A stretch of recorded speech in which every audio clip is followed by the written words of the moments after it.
안녕하십니까, 권영필 변호사입니다.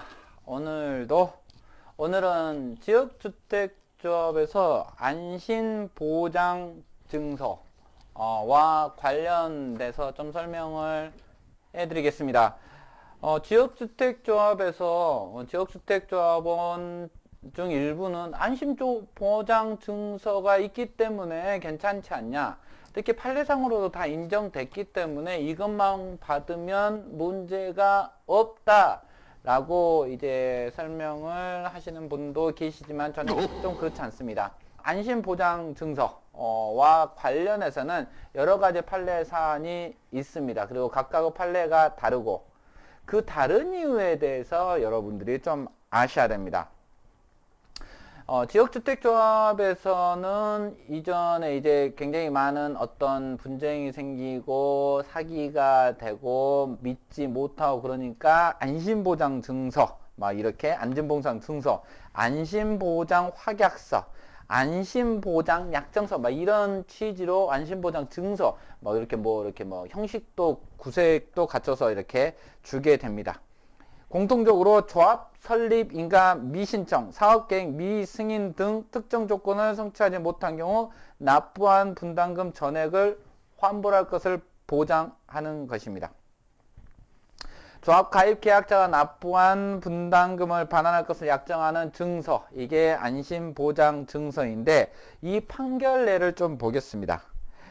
안심보장 증서는 기본적으로 조합에서 어떤 돈을 반환하겠다라는 것인데, 조합의 돈이 지급이 되기 위해서는 조합총회를 거쳐야 되고, 이 조합총회를 거치지 않은 어떠한 약정도 무효라고 판시를 하고 있습니다.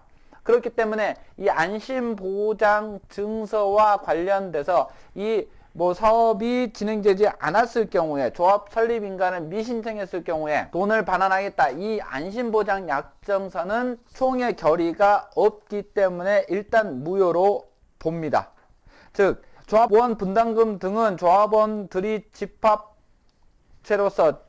단체로서 소유하는 총유물이고, 안심보장상 약정은 총유물 감소에 해당하기 때문에, 감소를 발생시키는 총유물의 처분행위에 해당하기 때문에 이런 약정을 체결하기 위해서는 총회 결의를 거쳐야 하고, 그렇지 않을 경우에는 무효다 라는 것입니다.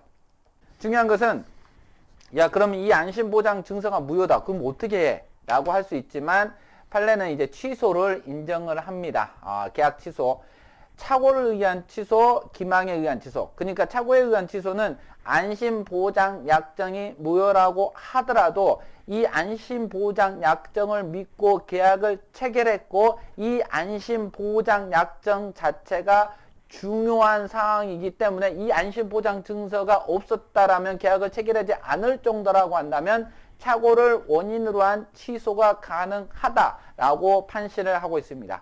마찬가지로 기망에 의한 취소, 그러니까 조합에서는 이 총회 결의를 거치지 않았음에도 불구하고 이게 적법한 것이냐 약정을 했기 때문에 기망에 의한 취소가 가능하다라고 판시를 하고 있습니다. 하나만 더, 취소뿐만 아니라 해제 조건의 성취, 그러니까 조합 설립 인가의 미신청, 그리고 사업계획의 미승인 되었을 때 이렇게 주는 것인데, 이 조건의 성취로 인해서 계약이 해제가 된다라는 것인데요. 중요한 것은 여기서부터 중요합니다. 안심보장 증서가 있다고 해서 일률적으로 착오에 의한 취소, 계약의 해제가 인정되는 것은 아니다라는 것입니다. 안심보장 증서와 관련된 내용이 무엇이냐에 따라서 달라집니다. 먼저 안심보장 증서의 내용이 조합 설립 인가 미신청이거나 사업계획의 미승인이라고 기재되어 있으면 다른 문제입니다.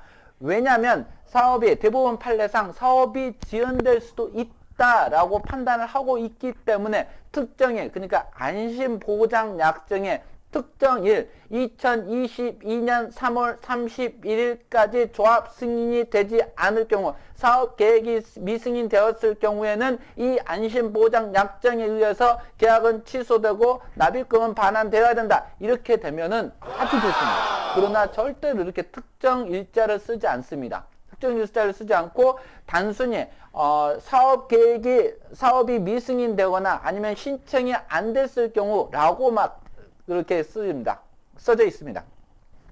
중요한 것은 이 조건은 성취 불성취냐, 사업은 지연될 수 있기 때문에 이 미승인됐다 하더라도 지금 당장 사업이 아직은 진행되지 않을 뿐이지 추후에 사업이 진행될 가능성이 있으면 안심보장 약정이 있다고 하더라도 계약 해지는 불가능합니다. 사실 이거 명심하셔야. 이렇게 써있는 안심보장 약정은 사실상 무의미합니다. 왜냐하면 고양법원에서 판례도 있고 부산법원에서 판례도 있습니다. 뭐냐면 안심보장 약정이 없다고 하더라도 사업이 지지부진하거나 그렇다면 이행불능을 이유로 해제가 되기 때문에 그렇습니다. 대법원에 가서 승소한 사례는 뭐냐면 추가 분담금이 발생하지 않는다라는 조항이 있는 안심보장 약정이었어요. 그 판례에서는 이 안심보장 약정은 총회 결의가 없기 때문에 무효이긴 하지만 이 안심보장 약정은 계약의 큰 부분을 차지하고 있기 때문에 착오에 의한 취소가 가능하다라는 것입니다. 정리한다면 특정 시점이 기재된 2022년 3월 31일까지 승인받지 않을 경우, 허가 신청을 하지 않을 경우 조합원 이 가입 계약은 취소를 한다. 뭐 이렇게 돼 있는 것이 아니라 단순히 조합 설립인가 미신청일 경우에는 분담금을 반환한다. 이렇게 기재되어 있다면 큰 의미는 없습니다. 다른 한편 대법원에서 나온 판례같이 요즘엔 이제 지역주택조합이 그걸 쓰지 않습니다. 추가 분담금은 발생하지 않는다라는 조항이 안심보장 증서에 있다면 그것은 효력이 발생을 하고 추가 분담금이 발생을 했다면 그 안심보장 약정을 이유로 취소가 가능하다라는 것입니다. 이것을 명확히 구분을 해서 안심보장 증서를 해석을 해야지 단순히 안심보장 증서가 있기 때문에 괜찮아. 안심보장 증서가 있어도 안 돼. 이렇게 해석하면 안 되는 것입니다. 이거 꼭 좀 기억을 해 두시기 바랍니다. 오늘도 수고하셨습니다. 고맙습니다.